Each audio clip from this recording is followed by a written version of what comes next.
পেত্নীদেরও আবার পড়াশোনা করা লাগে নাকি? এক একে এক, দুই দুগুণে দুই।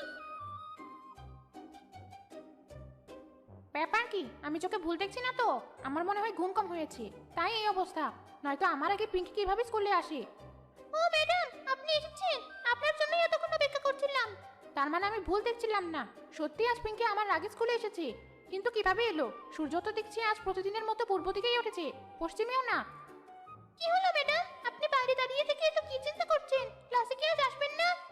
আরে দাঁড়া দাঁড়া, ব্যস্ত হোস না, এখনই আসছি।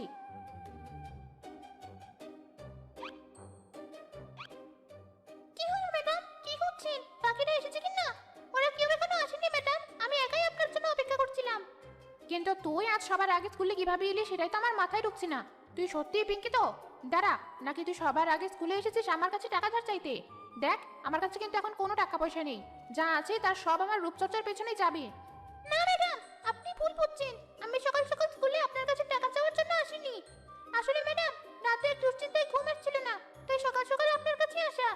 তোর আবার কিসের এত দুশ্চিন্তা? তুই পেতনি, খাবি দাবি ঘুরে বেড়াবি আর মানুষকে ভয় দেখাবি, এটাই তোর জীবন। ওসব দুশ্চিন্তা করে শরীরে হাজারো রোগ বাঁধানো মানুষদের কাজ, আমাদের না। তবু ম্যাডাম।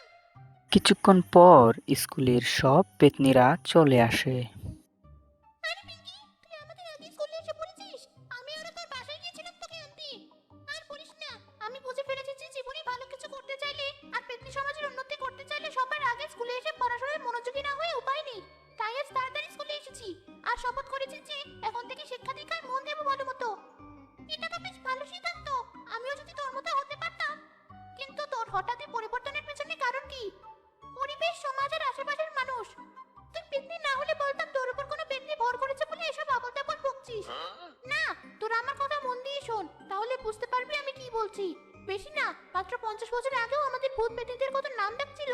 সবাই আমাদের নাম শুনলেই ভয় পেয়ে যেত, রাতের বেলা বাড়ি থেকে বের হতে চাইতো না। আর এখন ভয় পাওয়া তো দূরে থাক, মানুষজন তো আমাদের অস্তিত্বই বিশ্বাস করতে চায় না। উল্টো সব পেতনিরাই ভয় পেয়ে লুকিয়ে থাকে এখন। কথাটা তো একবারে ভুল বলিসনি তুই। চোখের পলকে কখন যে সবকিছু পাল্টে গেল নিজেই টের পেলাম না। সব দোষ ওই সাধু বাবাদের, ওরা আসার পর থেকেই আজ আমাদের এই অবস্থা। না ম্যাডাম, শুধু সাধু বাবাদের দোষ দিয়ে লাভ নেই, দোষ হচ্ছে শিক্ষার। মানুষরা শিক্ষা দীক্ষার দিক দিয়ে পেতনিদের তুলনায় অনেক এগিয়ে গিয়েছে। সব অন্ধকার জায়গাগুলোতে ওরা আলো জ্বালিয়ে দিয়েছে, যেন কোনো পেতনি আর যেখানে সেখানে বাসা না বাঁধতে পারে। সাধু বাবারাও শিক্ষার মাধ্যমে মন্ত্র পড়া শিখেছে আর অন্যদের শেখাচ্ছে, আর সেই মন্ত্রের মাধ্যমে আমাদের অস্তিত্বকে সংকটে ফেলেছে। তোর পর্যবেক্ষণ তো বেশ ভালোই হয়েছে, স্বীকার করতেই হয়। মানুষের শিক্ষা নিয়ে জ্ঞান বিজ্ঞানে অনেক এগিয়ে গেছে, তাই ওরা উন্নত হতে পেরেছে। আর আমরা এখনো সেই পুরনো যুগের শিক্ষা নিয়ে পড়ে আছি। মানুষকে ভয় দেখানো শেখা ছাড়া আমাদের আর নতুন কোনো শিক্ষা নেই। এসব দিয়ে আমাদের কখনো উন্নতি হবে না। মানে তুই বলতে চাস আমি শুধু অকাজে জিনিস শেখাই তোদের? মানুষকে ভয় দেখানো গুরুত্বপূর্ণ না? না ম্যাডাম, আপনি রাগ করবেন না। আমার মনে হয় পিঙ্কি আপনাকে ওর কথা ভালোভাবে বোঝাতে পারেনি। এই পিঙ্কি, ম্যাডামের কাছে মার না খেতে চাইলে ক্ষমা চাই এখনই। ম্যাডাম, আমি আপনাকে বলছি না যে আপনি অকাজের জিনিস শেখান আমাদের। কিন্তু ম্যাডাম, মানুষদেরকে হারাতে হলে আমাদের আরো বেশি জানতে হবে, আরো বেশি শিখতে হবে, যেন ওরা আমাদেরকে সম্মান করে, আরো বেশি ভয় পায়। ও বুঝেছি, যেন ওরা বুঝে আমরাও অনেক বুদ্ধিমান, আমরাও জ্ঞান বিজ্ঞান পারি। তুই যেমন একা একা কি যেন আওড়াচ্ছিলি, ওগুলো বললে আমরাও বুদ্ধিমান হয়ে যাবো ওদের মতো। জি ম্যাডাম, ওগুলোকে বলে নামতা। মানুষের বাচ্চারা স্কুলে এসবই পড়ে। ওরে বাবা, বলিস কি? এত ভয়ানক মন্ত্র ওরা বাচ্চা বেলাতেই শেখে? এজন্যই মনে হয় আমাদেরকে ভয় পায় না। অল্প বয়সে এত কঠিন নামতা শিখতে যারা ভয় পায় না, আমাদেরকে কেন ভয় পাবে? ম্যাডাম, পিঙ্কি ঠিকই বলেছে। যুগের সাথে তাল মিলিয়ে চলতে হলে আমাদেরকেও নামতার মতো কঠিন জিনিস শিখতে হবে, তবেই আমরা মানুষের সাথে পেরিয়ে উঠবো। পিঙ্কি, তুই যে নামতাটা শিখছিস সেটা ঠিক আছে তো? আমরাও শিখতে চাই ওই নামতা। কি জানি, এত কঠিন একটা জিনিস বাচ্চাদের মুখে ঠিকঠাক শুনেছি কিনা তাও বলতে পারছি না। আমার তো এত ঝামেলা ভালো লাগছে না। এমনিতেই পেতনির জাদু শিখতে গিয়ে অবস্থা খারাপ, এখন নাকি আবার মানুষের বানানো জিনিসও শিখতে হবে। আমি পারবো না এত। আরে একবার ভাব তুই, মানুষরা কত মজার মজার খাবার তৈরি করেছে। তুই যদি ঠিকমতো পড়ালেখা করে মানুষদেরকে বসে আনতে পারিস, তাহলে ওরা তোর সব হুকুম মানতে বাধ্য হবে। তুই যা যা খেতে চাইবি তোকে তাই বানিয়ে খাওয়াবে সারাক্ষণ, মানা করতে পারবে না। তাই বুঝি, তাহলে তো অনেক মজা হবে। আমিও মানুষের মতো পড়ালেখা করতে চাই ম্যাডাম। আর আমার কি লাভ পড়ালেখা শিখি? তুই তো নায়িকা হতে চাস। একবার যদি মানুষের বিরুদ্ধে পেতনির জয় হয় আমাদের জ্ঞানের কারণে, তখন আর কেউ তোকে নায়িকা হওয়া থেকে আটকাতে পারবে না। কারণ পৃথিবীতে পেতনিরাই রাজত্ব করবে, আর নাটক, সিনেমা, গান সব বানাবে। এখন মানুষরা এসব বানায় বলে তুই নায়িকা হতে পারিস না। ওরা তোর চেহারা আর গায়ের রং দেখে ভয় পায়, তোকে তাড়িয়ে দেয়। ঠিক বলেছিস। আমিও শিক্ষার আলোয় নিজেকে গড়ে তুলবো, আর মানুষদেরকে দেখিয়ে দিব যে পেতনিরাও মানুষের মতো শিল্প আর অভিনয় পারদর্শী। ঠিক আছে, তোরা সবাই বলছিস যখন, পেতনিতে শিক্ষার পাশাপাশি মানুষদের শিক্ষাও শেখাবো তোদের। কিন্তু মানুষরা স্কুলে কি খেলে সেটা আগেরবার দেখে আসলেও স্কুলে কি শেখে সেটা তো দেখিনি। এখন কিভাবে ওসব শেখাবো তোদের? ম্যাডাম, আমি জানি যে স্কুলের বাচ্চারা তাদের হাতে আর ব্যাগে করে বই নিয়ে যায়, আর সেই বইয়ের মাধ্যমে ওরা সব শেখা পেয়ে থাকে। তাই আমরা যদি কোনোভাবে একটা বাচ্চার বই জোগাড় করতে পারি, তাহলে নিজেরাই সব শিখতে পারবো। ভালো বুদ্ধি দিয়েছিস। চল একটা বাচ্চা খুঁজি, এরপর ওর থেকে বইগুলো নিয়ে নেবো আমরা, আর ওগুলো দিয়ে পড়াশোনা চালিয়ে যাব। এই বলে পেতনির সর্দার সবাইকে নিয়ে রওনা হলো। কিছুক্ষণ ঘোরাঘুরির পর দেখতে পেল দুটি স্কুলের ওই বাচ্চা। দেখ, ওদের ব্যাগে একটা দামি জিনিস রেখে ওরা কি সুন্দর নিশ্চিন্তে খেলাধুলা করছে। যা, তোরা কেউ গিয়ে ওদের বইসহ ব্যাগটা নিয়ে আয়। আমি যাচ্ছি ম্যাডাম, আমার কারণে আজ এসব হচ্ছে বলে এই দায়িত্ব আমার। ঠিক আছে, যা তাড়াতাড়ি, মুখে সানস্ক্রিন মাখতে ভুলে গিয়েছিলাম আজ। এই রোদে বেশিক্ষণ থাকা যাবে না আমার। আমি এখনই যাবো আর এখনই আসবো। পেতনি স্কুল ব্যাগ হাতে নিতেই বাচ্চাটি দৌড়ে আসে তার কাছে। এই মেয়ে, তুমি আমার ব্যাগ নিয়ে কোথায় যাচ্ছ? রাখো বলছি আমার ব্যাগ। আমার ব্যাগে 2 টাকা আর কিছু খাবার আছে, সেগুলো চুরি করতে এসেছো বুঝি?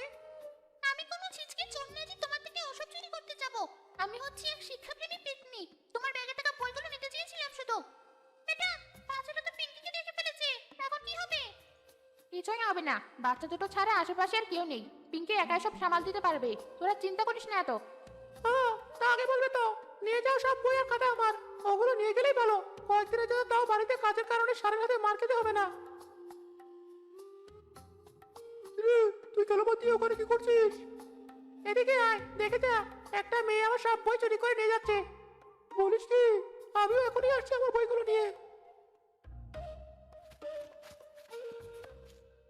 তোমরা এসব কি বলছো? যে বই দিয়ে এত দামি জ্ঞান অর্জন করা যায়, সেগুলো তোমরা এত সহজে আমাকে দিয়ে দিতে চাইছো? তুমি বই নেবে শুনে দূরে আসলাম, আমি এগেছি অনেক। এই নাও আমার সব বই। দয়া করে বইগুলো তোমার কাছেই রাখো, আশেপাশে কোথাও লুকিয়ে রেখো না বা ফেলে দিও না। এসব করতে গিয়ে যে কতবার মার হাতে ধরা পড়েছে হিসাব নেই। এ কয়টা দিন শান্তিতে খেলতে পারবো এখন। তোমাকে অনেক ধন্যবাদ আমাদের বইগুলো নেবার জন্য। তোমার আরো বই লাগলে আমাদের কাছে চলে এসো, কেমন? কি অদ্ভুত বাচ্চা কাচ্চা, এত দামি জিনিস কত সহজেই দিয়ে দিল আমার হাতে। সবার কাছে ফিরে যাই এবার। বাচ্চাদের এই কাহিনী দেখে পেতনি অবাক। দেখ তোরা, পিঙ্কি মানুষকে কত ভালো ভয় দেখাতে পারে। একজনের বই আনতে গিয়ে দুজনের বই নিয়ে চলে এসেছে। একেই বলে ক্ষমতা। যাই হোক, অনেক সময় নষ্ট হয়েছে। এবার চল, স্কুলে গিয়ে পড়াশোনা করব আমরা। জি ম্যাডাম, চলুন। পেতনিরা সবাই বই নিয়ে তাদের স্কুলে হাজির পড়াশোনা করার জন্য। এটা আবার কি ভাষার বই? ইংরেজি মনে হচ্ছে। ভাগিস একটু একটু মোবাইল চালানোর অভ্যাস আছে, নয়তো বুঝতেই পারতাম না এটা কি ভাষা। এখানে লেখা আছে গুড মর্নিং, মানে কি এটার? ম্যাডাম, এটার মানে হচ্ছে শুভ সকাল। কিসের শুভ? কোন শুভর কথা বলা আছে এখানে? পেতনিরা কখনো শুভ হয় না। অশুভ জিনিস থেকে আমাদের শক্তি আসে। অশুভ সকাল কোথায় লেখা আছে সেটা আগে খুঁজে বের করি। রবীন্দ্রনাথ ঠাকুর এত সালে জন্মগ্রহণ করেন আর এত সালে মারা যান। কে এই রবীন্দ্রনাথ ঠাকুর? তার জন্ম মৃত্যু জেনে আমার কি লাভ? এই তথ্য জেনে আমি মানুষদেরকে হারাবো কি করে? রবীন্দ্রনাথ ঠাকুর বিশ্বকবি ছিলেন। তার লেখা অনেক কবিতা, ছোট গল্প, নাটক মানুষের অনেক প্রিয় ছিল। অনেকেই অভিনয় করেছে সেগুলোতে। তাই তার সম্পর্কে জানলে তুইও ভালো অভিনয় করতে পারবি। তাই বুঝি? ঠিক আছে, আমি তাহলে এখনই এসব পড়ে মুখস্থ করছি। টম্পা, আমার বইটাতে দেখ, গাছে পানি ঢালার কথা বলে আছে। কিন্তু বৃষ্টি থাকতে আমরা কেন পানি ঢালতে যাব? আমাদের কি আর খেতে কাজ নেই? বৃষ্টি তো আর সবসময় পড়ে না। আর তুই নিজেও দেখেছিস, অতিরিক্ত বৃষ্টিপাত হলে গাছ ডুবে যায়, ভেঙে যায়। গাছে ঠিকমতো পানি দিলে আর পরিচর্যা করলে গাছ ভালো থাকে, আর ফলনও হয় প্রচুর। তখন তুই অনেকগুলো সুস্বাদু ফল খেতে পারবি সেই গাছ থেকে। তাহলে তো আশেপাশে যত গাছ আছে সব গাছেই পানি দিতে হবে। মজার মজার ফল খেতে চাইলে শিক্ষার বিকল্প নেই তাহলে। এই তো, ভালো বুঝেছিস এবার। এজন্যই তো ভালো মতো পড়ালেখা করতে হবে তোর। ওমা দেখ, আমার বইটাতে কেমন গোল গোল লাগা আছে। এরকম গোলের মধ্যেই তো সাধু বাবারা আমাদেরকে আটকে রেখে জাদুবিদ্যা করে। স্কুলে তাহলে বাচ্চাদেরকে এগুলোই শেখায়? কি ভয়ানক অবস্থা! এই বই পড়াই তো বিপজ্জনক আমাদের জন্য। বলিস কি? স্কুলের বই এসব থাকতে পারে তা তো জানা ছিল না। বইটা একটু দে তো আমাকে, দেখি কি দাও আসলে। এই নে। আরে বোকা, এগুলোকে তো জ্যামিতি বলে। বিভিন্ন জিনিসের আকার দূরত্ব পরিমাপ করা যায় এসব দিয়ে। তুই তো আমাকে ভয় পাইয়ে দিয়েছিলি। ও, এসব পড়লে তাহলে আমাদের কোনো ক্ষতি নেই। দেখি তাহলে আরেকটু পড়ি। সবই বুঝলাম, কিন্তু টুম্পা, তুই মানুষদের বই সম্পর্কে এত কিছু কিভাবে জানলি? ম্যাডাম, আমাকে ক্ষমা করবেন। আপনি তো জানেনই আমার নতুন জিনিস শিখতে ভালো লাগে। সেই আগ্রহ থেকেই মানুষের পুরনো বই নিয়ে পড়া শুরু করেছিলাম। তাই একটু একটু জানি এসব বিষয়ে। আপনি জানলে যদি রাগ করেন তাই আর বলা হয়নি। আরে না, রাগ করা কি আছে? আমিও কি কম জ্ঞান পিপাসু? ছোটবেলায় আমিও তোর মতো খুব মেধাবী আর পড়ুয়া ছিলাম। কিন্তু ম্যাডাম, মা তো বলেছিল আপনি নাকি এক ক্লাসে 3বার ফেল করেছিলেন। এই চুপ! তোর মাকে আমার চাইতে আমার সম্পর্কে বেশি জানে? একবার ফেল করেছিলাম হয়তো, সেটাকে বাড়িয়ে 3বার বলেছে। সবই হিংসা। মনে হয় আমি কিছু বুঝি না। এত বাড়তি কথা বাদ দিয়ে সবাই যার যার বই মন দিয়ে পড়। অর্জন করতে গিয়ে এক পেতনি গাছ থেকে পড়ে গেল। না রুম্পা, এভাবে জ্ঞান অর্জন করতে গিয়ে নিজের জীবন দিয়ে দিস না। আমাদের এখনো অনেক দূর যেতে হবে। কেবল তো পথ চলা শুরু হলো আমাদের। তুই চুপ থাক তো। রুম্পা গাছ থেকে পড়ে মরে যায়নি, ঘুমোতে গিয়ে গাছ থেকে পড়ে গিয়েছে। আর পড়ে যাওয়ার পরও ওর ঘুম ভাঙেনি। সত্যিই বড় অদ্ভুত।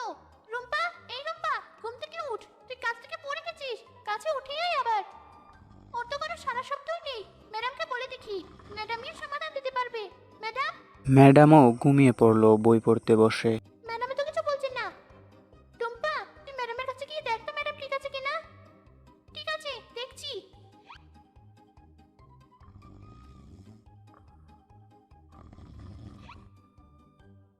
ম্যাডামও তো ঘুম। এখন কি করবো আমরা?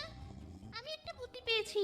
যে বই পড়তে গিয়ে রুম্পা ঘুমিয়ে পড়েছে, ওই বই দিয়ে রুম্পাকে ভয় দেখাবো। ওর ঘুম তো ভাঙবেই, সাথে ওর চিৎকারে ম্যাডামের ঘুমও ভাঙবে। কিন্তু কিভাবে? এই দেখ। তুই বইটাকে পাখির মতো উড়িয়ে নিয়ে গিয়ে রুম্পার মাথায় ঢোকা দিচ্ছিস, কিন্তু তবুও ওর ঘুম ভাঙছে না। আমি এক কাজ করি, বইটাকে একজোড়া চোখান হাত দিয়ে দিই, তারপর দেখ।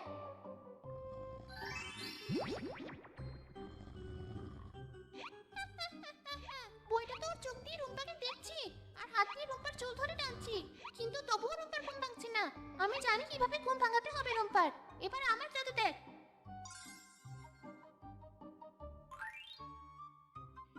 তুই বইটাকে মুখে দাঁতও দিয়ে দিলি। জাদু দিয়ে পেতনির ঘুম কেউ ভাঙাতে পারে না। আরে আরে, বইটা তো রুম্পাকে কামড়ানো শুরু করেছে। ওমা, বইটা আমাকে কামড়ে মেরে ফেললো। আমার ভুল হয়ে গেছে তোমাকে পড়া। আর কখনো তোমাকে পড়তে যাব না। আমাকে ক্ষমা করে দাও। আচ্ছা থাক, রুম্পার ঘুম ভেঙেছে যেহেতু, বইটাকে আবার আগের মতো স্বাভাবিক অবস্থায় নিয়ে যাই। তা না হয় করলাম, কিন্তু ম্যাডামেরও তো ঘুম ভাঙাতে হবে। দেখ তো ম্যাডামের ঘুম ভেঙেছে কিনা। ওই তো, ম্যাডামেরও ঘুম ভেঙেছে। ম্যাডাম। কি ভয়ানক অবস্থা! আমি ভাবতাম মানুষ খারাপ, কিন্তু মানুষের বানানো বইগুলো তো দেখছি মানুষের চেয়েও বেশি খারাপ। এখন এগুলোকে পুড়িয়ে ছাই বানাতে হবে আমাদের। না ম্যাডাম, আপনি ভুল বুঝছেন। আমি আর রিঙ্কি জাদু করে বইটাকে এমন হয়েছে। আমাকে আর বানিয়ে মিথ্যা বলতে হবে না। আমি জানি তোরা জ্ঞান অর্জন করার জন্য অনেক আগ্রহী, তাই যে কোনো উপায়ে এই সুযোগ হাতছাড়া করতে চাইবি না। কিন্তু এই জ্ঞানই একসময় পেতনি সমাজের ক্ষতি করবে। সেটা কিভাবে ম্যাডাম? মানুষেরা আমাদের থেকেও বড় শয়তানের অনুসারী। সেটা যখন পৃথিবীতে শয়তান রাজা জানতে পারবে, তখন বিশাল বড় যুদ্ধ হবে, আর দুনিয়া ধ্বংস হয়ে যাবে। জি ম্যাডাম, ঠিক বলেছেন। এখন এই অভিশপ্ত বইগুলোকে পুড়িয়ে দেওয়ার ব্যবস্থা করুন, নয়তো পরে আর আমাদের কিছু করা থাকবে না। হ্যাঁ, এই ভয়ানক জাদুবিদ্যা আমি আর শেখাতে চাই না তোদের। ম্যাডাম মনে হয় কাজটা ঠিক করলো না। এভাবে চলতে থাকলে পেতনি জাতিরা কখনো মানুষের মতো উন্নতি করতে পারবেন না। আরে না, আমার তো মনে হয় ম্যাডাম ঠিক কাজই করেছে। নয়তো এত দুর্বল আর বোকা মানুষেরা পেতনিদের থেকে কিভাবে উন্নত হতে পারে? এসব থেকে দূরেই থাকবো এখন আমি। পেতনি আগুনে বুটটা পুড়ে যাক খেতে বাবা, শুরু আমার করলো। ছাত্রীগুলো কেউ কিছু বুঝতে পারেনি। সুযোগটা ভালোই কাজে লাগাতে পেরেছি আমি। এমনিতেই পেতনিতে জাদু আর ওদের এক একদিন এক এক ঢং থেকে কুল পাই না। এখন নাকি আবার মানুষের পড়া শেখাতে হবে। এত কঠিন জিনিস তো নিজেই বাপের জন্মে চোখে দেখিনি, আবার ওদের কি শেখাবো? এমনিতেই স্কুলের যে মাইনে আমার। ম্যাডাম, আপনি কি কিছু বলছেন? না কিছু না, আজ অনেক কিছু শেখালাম তোদের। মানুষ কত ভয়ানক হতে পারে সেটা। আজকের মতো এখানেই ছুটি তোদের। বাড়ি ফিরে যাওয়ার আগে আগুনটা নিভিয়ে যাস তোরা, নয়তো স্কুল আবার আগুনে পুড়ে ছাই হয়ে যাবে। আগুন নিভিয়ে সকল পেতনি রাত চলে গেল। এই ছিল আমাদের আজকের ভিডিও। যদি ভিডিওটি ভালো লাগে থাকে চ্যানেলটি সাবস্ক্রাইব করুন পরবর্তী ভিডিও পেতে।